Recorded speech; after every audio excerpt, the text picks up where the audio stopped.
Gestión del desempeño. Capítulo 7. Desempeño. El desempeño es sinónimo de conducta.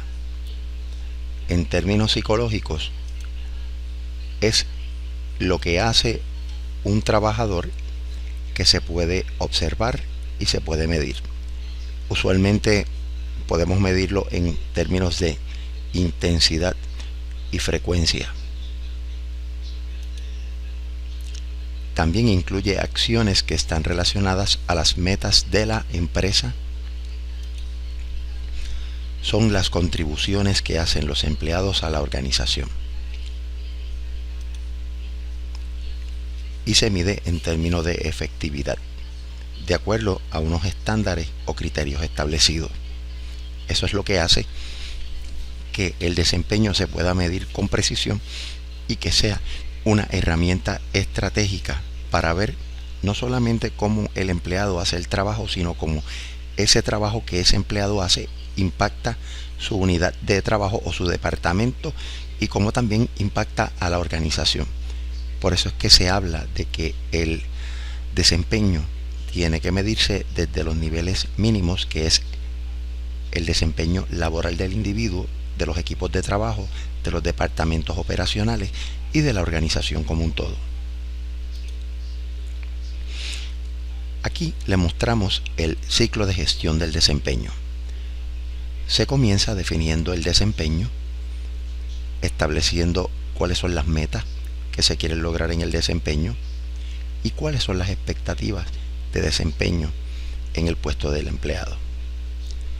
Luego se va a evaluar el desempeño, donde se monitorea el desempeño y también se comunica cuáles son las fortalezas y las áreas de oportunidad o debilidades del empleado, para luego pasar al ciclo de revisar el desempeño, ofrecer retrocomunicación a los empleados y ofrecerle coaching como una medida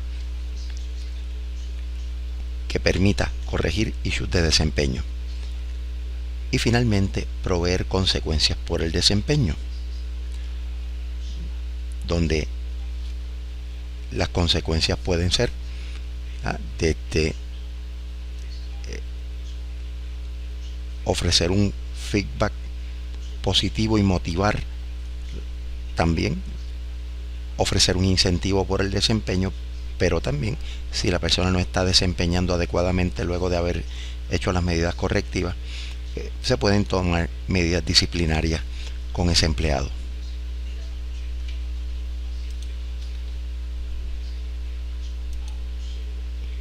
Beneficios de un programa de evaluación del desempeño.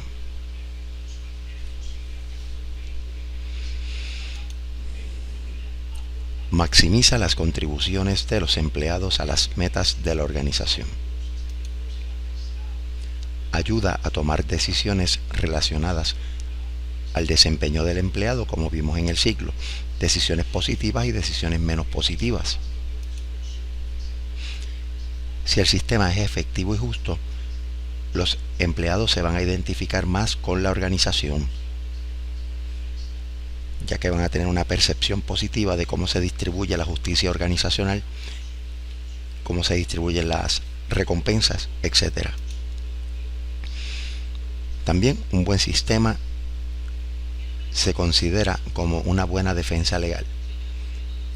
Un sistema donde se han hecho las cosas adecuadamente puede ser una muy buena defensa. Uno de los problemas que hemos enfrentado en Puerto Rico es que muchos de los programas de desempeño están mal diseñados y administrados, y eso conlleva muchas veces a que no puedan defenderse de demandas de empleados, tanto de despido injustificado, así como que no se le ofrecen oportunidades de crecimiento dentro de la organización. Usos de la evaluación del desempeño. Estrategia, como habíamos mencionado, el desempeño medido adecuadamente se puede ponderar desde el mismo puesto del empleado hasta el nivel organizacional, y como hay un alineamiento entre el buen desempeño de los empleados, las unidades de trabajo, los departamentos y la organización. Administración. Obviamente hay que administrar el sistema para tomar decisiones desde ascensos, terminaciones, cambios de puesto, beneficios, asignación de permanencia, etcétera. Comunicación. Es importante porque es una herramienta que puede comunicar directamente a los empleados y a los equipos cómo están haciendo estos y cómo entonces, si hay que corregir desempeño, cómo hacerlo directamente. Es un método que sirve directamente para la corrección del desempeño. También para el desarrollo de empleados, sobre todo aquellos que tienen potencial de subir dentro de la jerarquía organizacional. Se puede detectar aquellos empleados con potencial de desarrollarse como líderes dentro de la organización y crear las condiciones para que estos se desarrollen. También mantenimiento organizacional, poder evaluar cómo se está haciendo a diferentes unidades dentro de la organización y proveer mantenimiento y uso correctivo o medidas correctivas con unidades y áreas. Y también como documentación permite que se puedan hacer estudios de validación, sobre todo de criterios, para ver si el sistema de evaluación del desempeño puede demostrar una relación estrecha con los predictores de desempeño que se utilizan.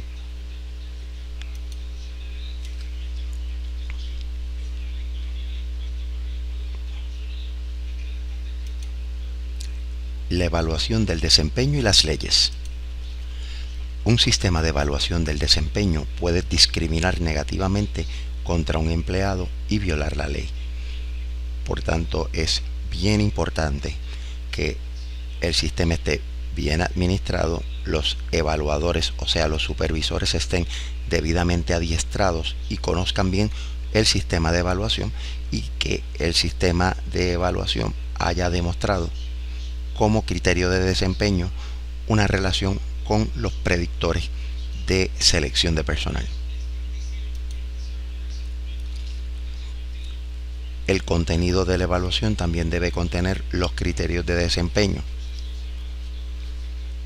La organización debe tener unos criterios objetivos que permitan ponderar el desempeño de cada uno de los empleados de acuerdo al puesto que ocupan. Y tiene que estar operacionalmente bien definido. Y desde luego debe aplicarse de manera estándar. El proceso debe aplicar a todos de igual forma. Criterios de desempeño. Deben ser lo más objetivos posibles. Tienen que ser relacionados al trabajo o job related. Se deben fundamentar en conductas y no en rasgos o inferencias. Deben medir conductas que son críticas y funcionales dentro del trabajo. El evaluador debe tener control del proceso. El evaluador debe tener control de todo el proceso de evaluación, hacer la ponderación del desempeño, ayudar con las medidas correctivas como un efecto de manejo o gerencia del desempeño, luego documentarla, ofrecerle retrocomunicación al empleado, felicitarlo en las áreas que ha desempeñado sobre las expectativas y trabajar mano a mano con él un plan de desarrollo en aquellas áreas donde no ha podido destacarse. También, como mencionaba, el sistema tiene que estar fundamentado en funciones o dimensiones específicas del desempeño. Recomendaciones para fortalecer la base legal del sistema. Debe ser estandarizado y uniforme, aplicados a todo De la misma forma, se debe orientar a los empleados de su funcionamiento. Debe haber un adiestramiento donde se le oriente a los empleados cómo ellos van a ser debidamente evaluados. También el manual de los empleados que crean las organizaciones debe explicar cuáles son los procedimientos de evaluación y también tener un sistema para poder retar la evaluación si se entiende que no ha sido evaluado el empleado de manera adecuada. Lo acabo de mencionar, tiene que haber un mecanismo de revisión y apelación. También tiene que presentar cuáles son las fortalezas y áreas a mejorar del empleado. Y utilizar varios evaluadores que puedan ofrecer un feedback. Eso es lo que se conoce como evaluación de 360 grados o evaluación por múltiples evaluadores. Continuando con las recomendaciones para fortalecer la base legal del sistema, hay que adiestrar a los evaluadores y orientar a los evaluados. Esto garantiza en gran modo la estandarización o el proceso de uniformidad. También las evaluaciones deben enfocarse o focalizarse en comportamientos específicos. Tiene que ser sensible a problemas de discriminación.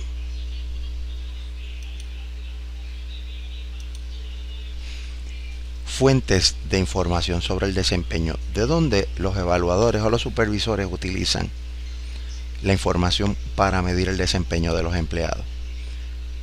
Existe información objetiva que se puede cuantificar, por ejemplo la productividad, y desde luego está asociarse con parámetros de calidad bien definidos. También esta información personal se encuentra en los departamentos de recursos humanos y como tres ejemplos podemos mencionar el absentismo, la rotación, o sea, cuando los empleados luego de estar un tiempo en la organización se mudan, se van, o accidentes. Continuando con las fuentes de información sobre el desempeño, datos basados en el juicio de un evaluador. Hay que crear escalas para medir el desempeño y las escalas de mayor utilización son las escalas gráficas. Aquí se evalúa al empleado basado en unas dimensiones definidas de 5 a 7 puntos, y aquí pues tienen un ejemplo de una escala gráfica que es la más que se utiliza, pero es la más ambigua y usualmente no tiene parámetros definidos claros, como pueden ver ahí, solamente conocimiento del trabajo, pero tiene una métrica de alto a bajo. Así que es la más que se usa y es un poco ambigua. Errores en la evaluación. Un evaluador, si no está debidamente adiestrado, puede cometer varios errores al evaluar el desempeño de sus empleados. Por ejemplo, error de la aureola, y es una actitud favorable afecta la evaluación global. Yo como empleado veo que este empleado llega todos los días temprano y tengo una actitud favorable por llegar temprano y por tener buena disposición, pero también puedo tener una actitud favorable hacia otras áreas que no son de desempeño positivo de este empleado. Por tanto, estoy utilizando una actitud afectando su evaluación global. También está el error del condescendiente, y es aquel supervisor que le da evaluaciones a todos los empleados muy buenas. Y esto puede significar dos cosas: que es una persona que le gusta mantener contento a todos sus empleados y por eso da buenas evaluaciones, o que simplemente tiene miedo a que le reten la evaluación. Aquí el problema es que los mismos empleados se van a molestar porque los empleados buenos van a recibir una misma evaluación que los que no están haciendo el trabajo adecuadamente.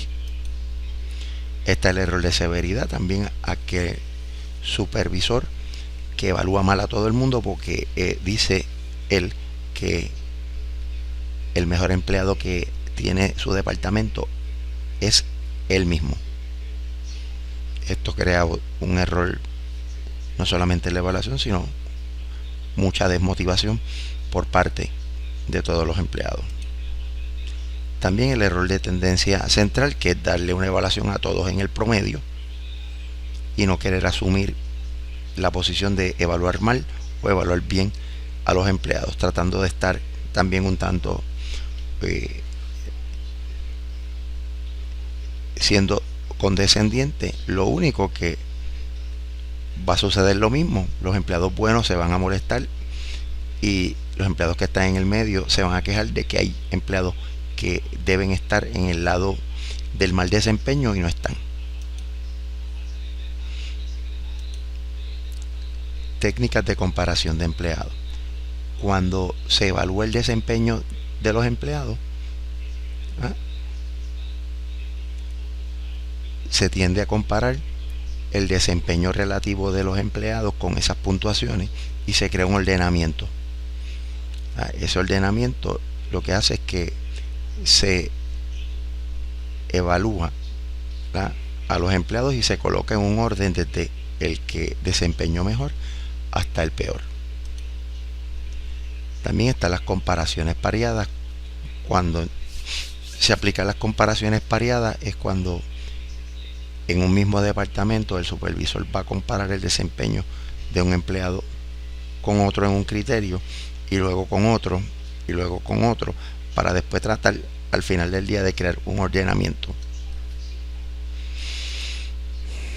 Y también está la distribución forzada, que es establecer una curva normal del desempeño. Por ejemplo, yo tengo 10 empleados y esos 10 empleados, aplicándole el concepto de la curva normal, voy a ofrecerle una buena evaluación solamente a 2 buenos empleados. A 6 les voy a ofrecer una evaluación promedio y a 2 los voy a evaluar como deficiente. Y es básicamente crear una curva acampanada de evaluación.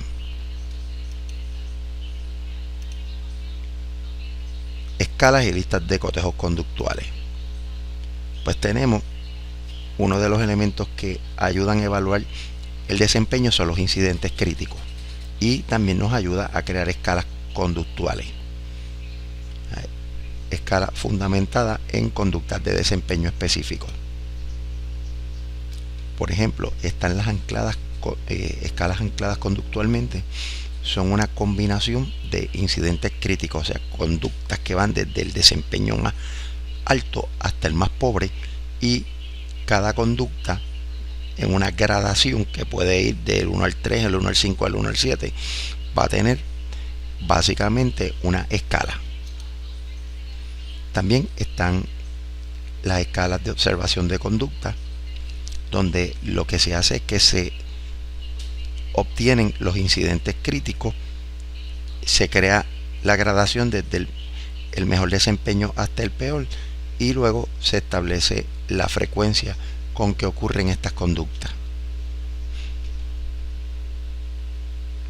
Estas escalas son mucho más precisas y son mucho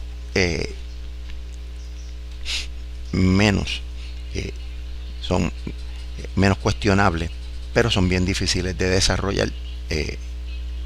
Pero una vez se obtienen los incidentes críticos, es más fácil.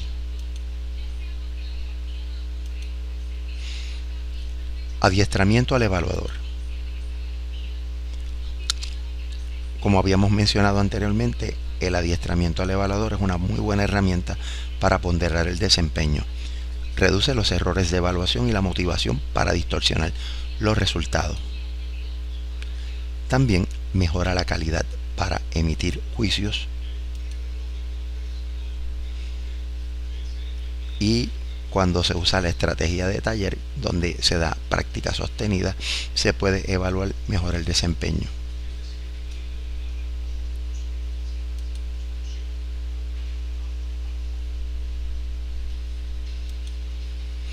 Motivación del evaluador. Muchos evaluadores proveen puntuaciones altas. Como habíamos dicho, no quieren tener problemas con empleados. También piensan que los motivan así, pero eso tiene consecuencias. Como mencionamos, por motivación o por tener miedo a la confrontación. Por tanto, hay que garantizarse que tenemos dimensiones claramente definidas y distinguir entre los mejores y los peores empleados. Todo esto en un clima de confianza y con el deseo de poder ayudar a los empleados que tengan problemas de desempeño. Desempeño contextual. Hay veces que los empleados llevan a cabo comportamientos que son contribuciones que son bien importantes, pero que no se miden en la evaluación del desempeño, y también ayudan a fortalecer el clima psicológico de la empresa.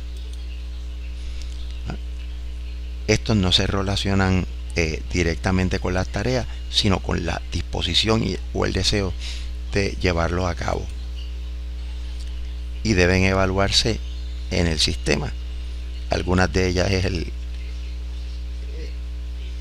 engagement, la ciudadanía organizacional. Hay varias que son de corte psicológico y que contribuyen a todos los puestos, no necesariamente a un buen ciudadano organizacional, una persona que está enfocada en los objetivos de su trabajo y de la empresa, que se voluntariza para hacer aportaciones a la organización. Eso no incide directamente en su trabajo, pero impacta el clima de la empresa.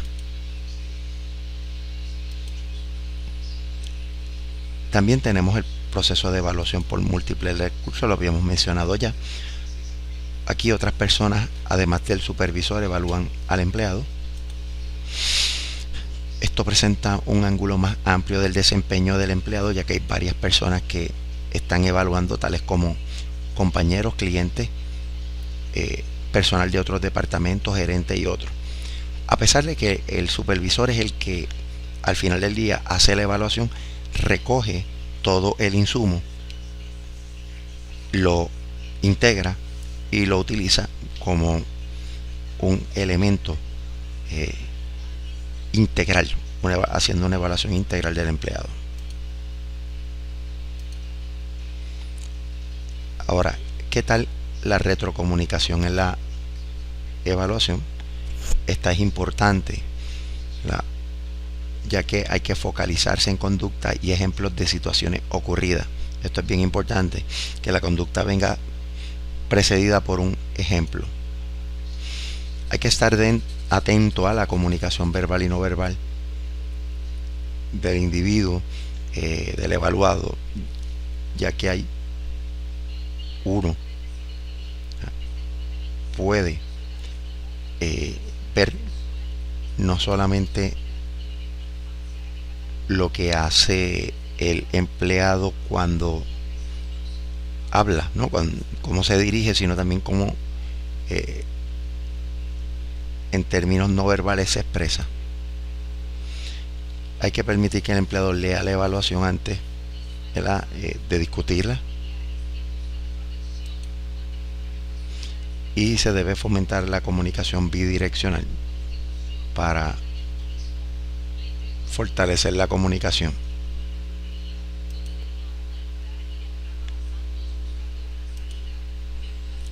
Continuando con la retrocomunicación,